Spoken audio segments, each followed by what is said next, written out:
Hello, welcome to our lecture on Europe in the wider world within the context of our distance learning master's program in international relations. Today's topic will be the European Union as an economic and trade power.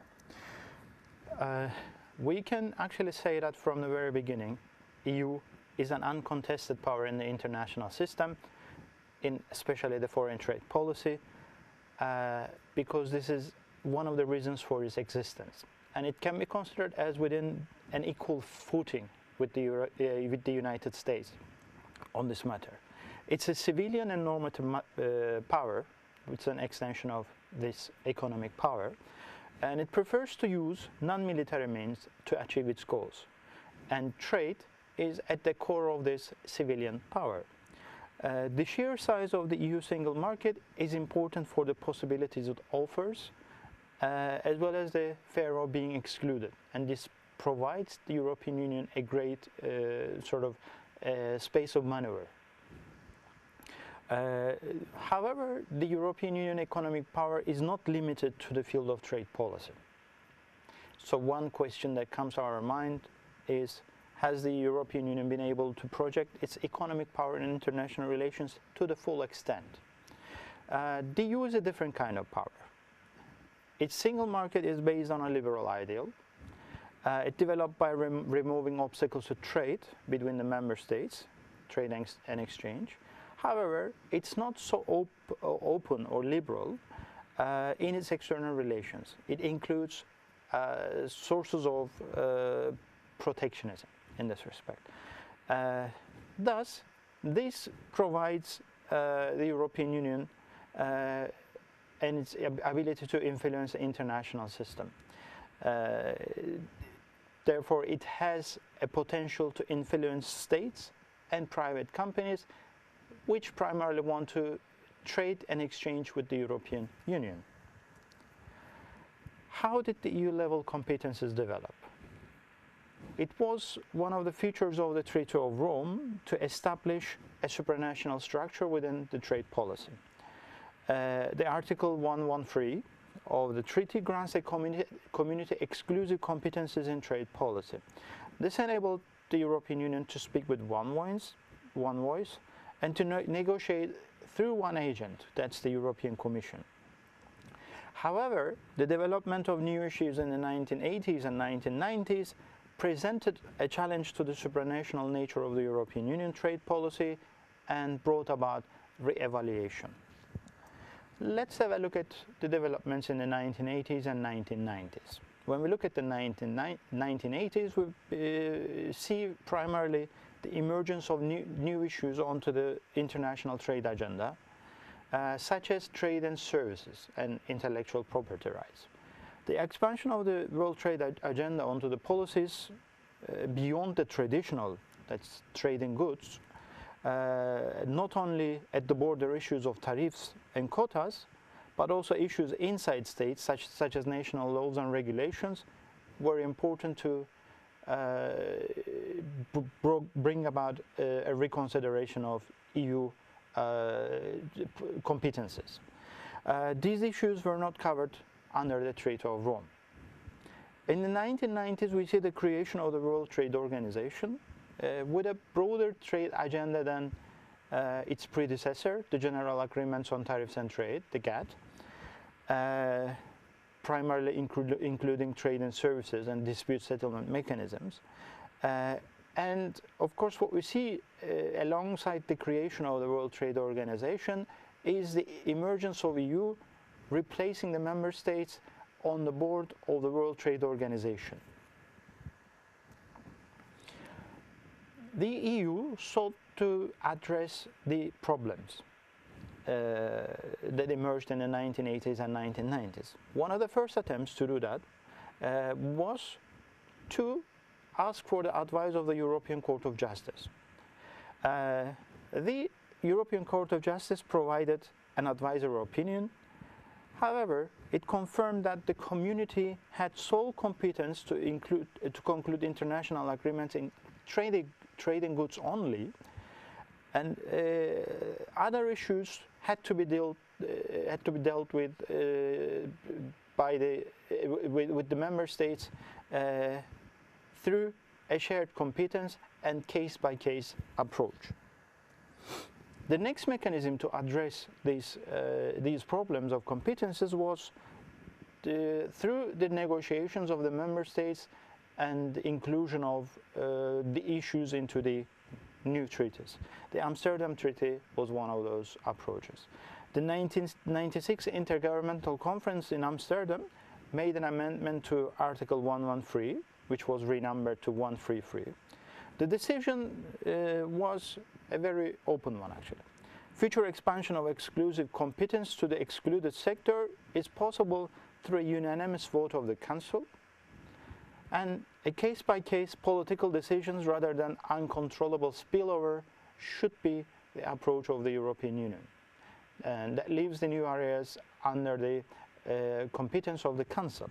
The decision of the 1996 Intergovernmental Conference is deemed not sustainable, and member states felt compelled to review the trade competence issue at Nice in December 2000. There were several reasons for bringing up the issue at Nice in December 2000. There was a significant increase in trade and services in '97, and the European Commission insisted that trade and services be transferred under the exclusive competence of the community for reasons of efficiency. The fact that trade suddenly became a hot political issue as globalization gave way to well-organized activists worldwide was also another issue.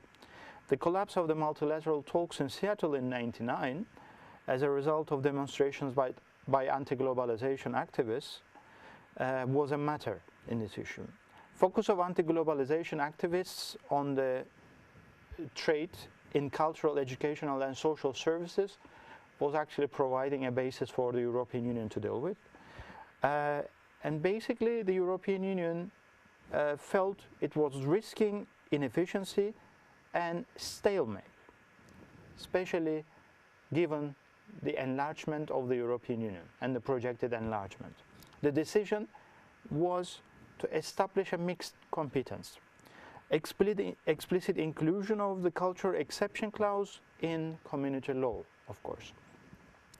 The areas of exception here were reserved for cultural and audiovisual services, education, social and human health services, transport, and these remained under a separate legal basis. This was considered to be satisfactory for most. The Lisbon Treaty was the next step to address this issue of competence. Article 133 now becomes Article 207 under the Treaty of Lisbon, and the aim in Lisbon is to simplify trade policy making. The Lisbon Treaty extends the scope of trade policy to include goods, services, even for direct investments, to end the confusion induced by mixed competences. The only exception remains transport here. The aim is to use qualified majority voting, and the use of QMV is broadened. And the only exception to the use of QMV are trade in cultural and audiovisual services when such agreements could jeopardize the cultural and linguistic diversity of the European Union.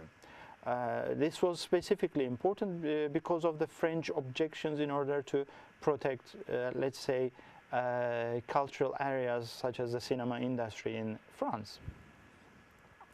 The Lisbon Treaty also enhanced the role of the European Parliament in decision-making in order to legitimize and broaden the decision-making process in the economic and trade policy areas.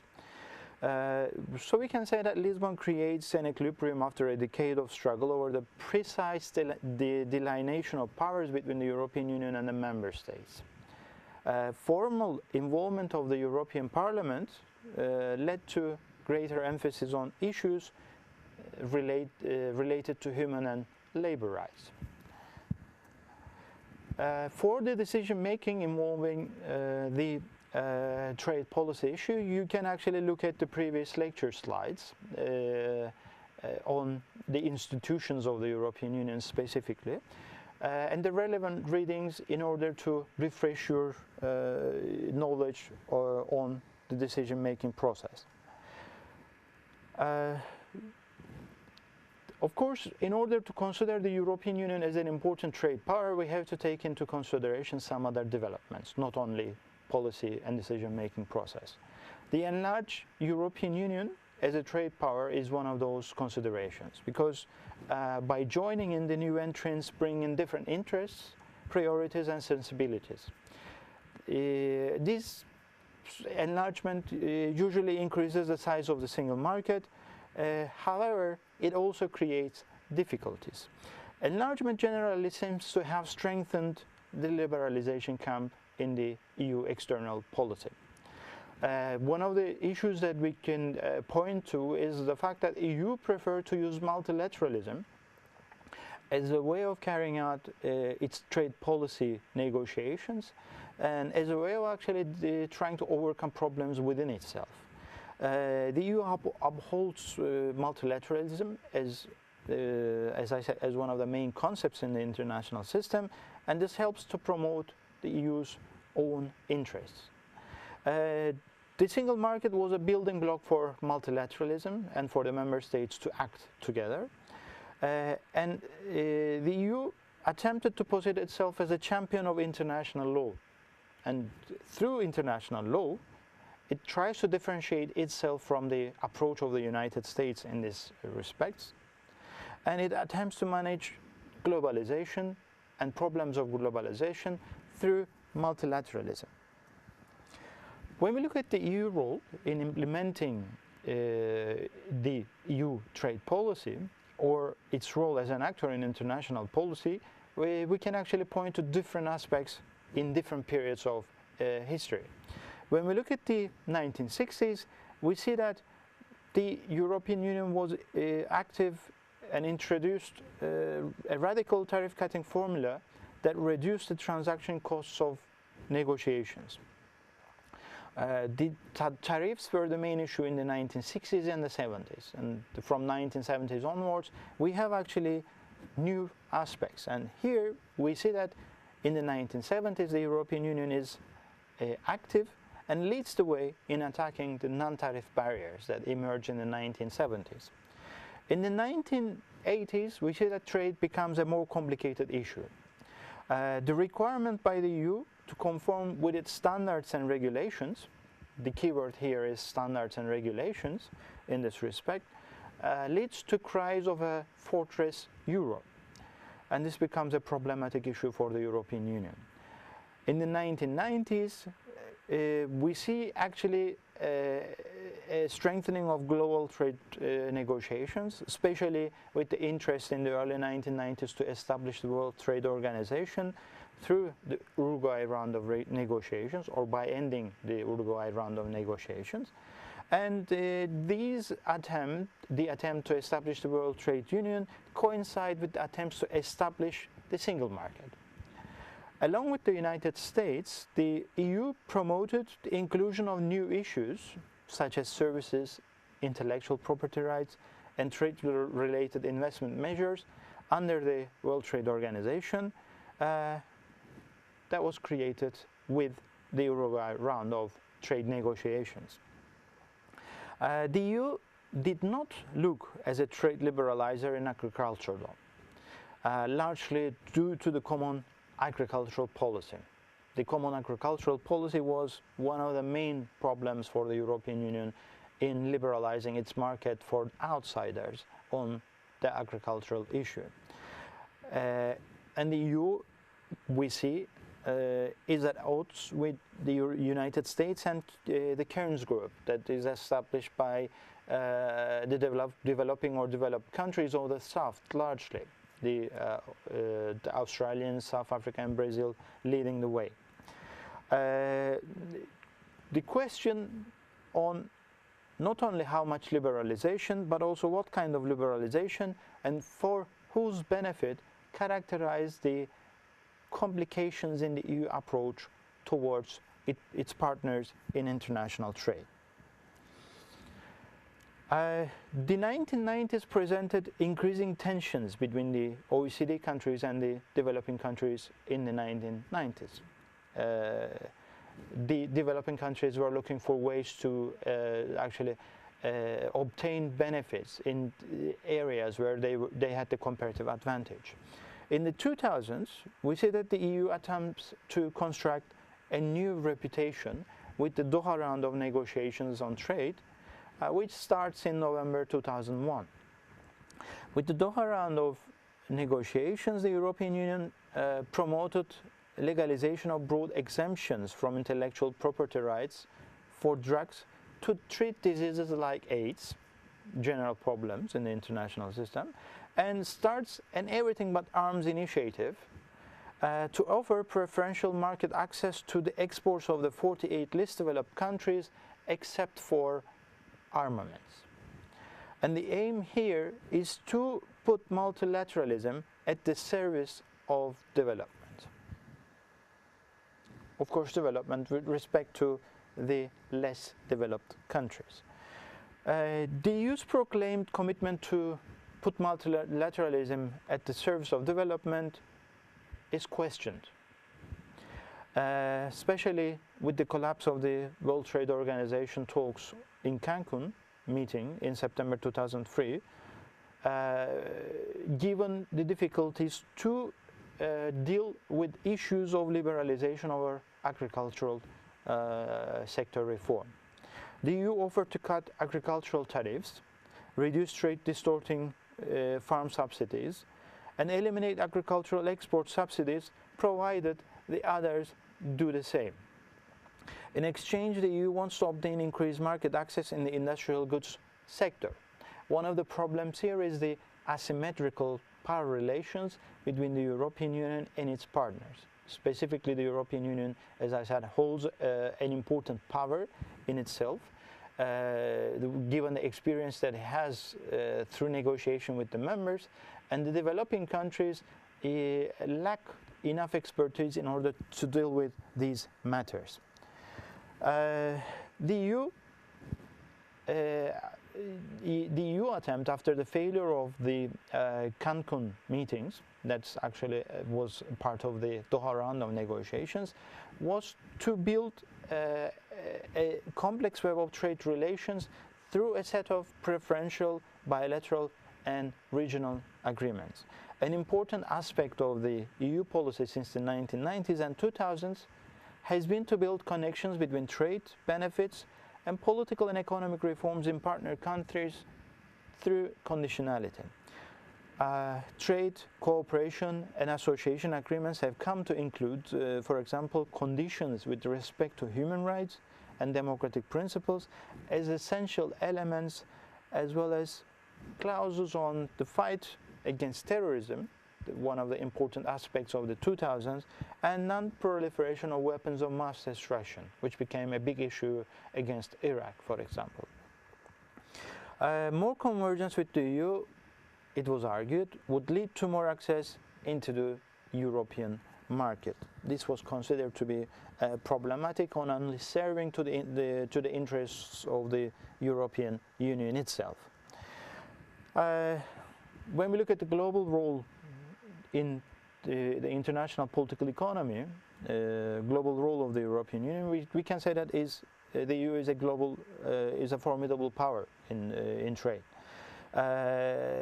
However, we should be aware of the fact that trade policy forms only part of the EU ability to influence global political economy. The EU has a special place in global political economy, given the fact that with the removal of borders between the member states, it represents an example of a liberal trade and economic exchange system. However, as we said previously, in its external relations, the EU single market is associated with a level of protectionism. This brings up the question, has the EU been able to project its trade and economic power effectively on global political economy? We see that the EU actually acts within the global political economy through certain policies that was developed during the EU integration process. The European coal and steel community, for example, has been an essential policy in production and regulation of the economic areas of concern. And one of its aims was to secure peaceful relations and prevent war among the European powers. The European Union was actually influential in preventing war among the powers in Europe. The common agricultural policy has been another area of influence. It has been important in sustaining food security, for example, as well as ensuring the well-being of those employed in the agricultural sector. This was important, especially right after the Second World War and the 1960s specifically, because 23% of the EEC population at the time was involved in the agricultural sector. They were working in the agricultural sector. However, today it's only 4% of the working population of the European Union that works in this area. Regional policies is another example that actually gives way to EU influence. Here the European Union aims at developing the underdeveloped regions within the EU member states itself, and this has an effect on flow of capital in this respect, and this can form another example for the global political economy. Competition is another area. One of the important policies driving the integration process, indeed, the competition policy. One of the aims of the integration process since the 1980s has been especially to enhance the competitiveness of Europe in the global political economy. This prioritizes market forces and private sector in enhancing competitiveness. So we can say that actually there has been at the EU level an inclination towards neoliberal policy in this respect. Another policy that's important is the European economic and monetary policy. It has been part of the European integration process since the 1970s, aiming to ensure stability in a changing and turbulent international environment. The economic and monetary policy has taken a new phase with the aim to establish the economic and monetary union, as spelled out in the Maastricht Treaty in 1992, and the subsequent achievement of the euro currency as the single currency in the Eurozone, many of the member states, towards the end of the 1990s. However, we can say that the European Economic and Monetary Union brings certain limitations to the member states. It basically provides a framework for those taking part in the Eurozone itself, and this actually has repercussions for the global political economy. The aim in the economic and monetary policy is to be concerned with low inflation and exchange rate stability. The increasing role of the market principles and the changing and limited role of the state in economy and industrialization. These can be actually said to be prioritizing a market-driven economic development in this respect, a neoliberal policy in nature. This attempt has actually gained momentum with the collapse of the Berlin Wall. The member states have delegated some of their sovereign powers and competences to the system of central banks led by the European Central Bank. However, there has been an attempt to establish common policies. There has not been, let me correct, there has not been an attempt to establish common policies on a central budget or a system of taxation. And this has been problematic in dealing with the crisis of 2007 and 2008.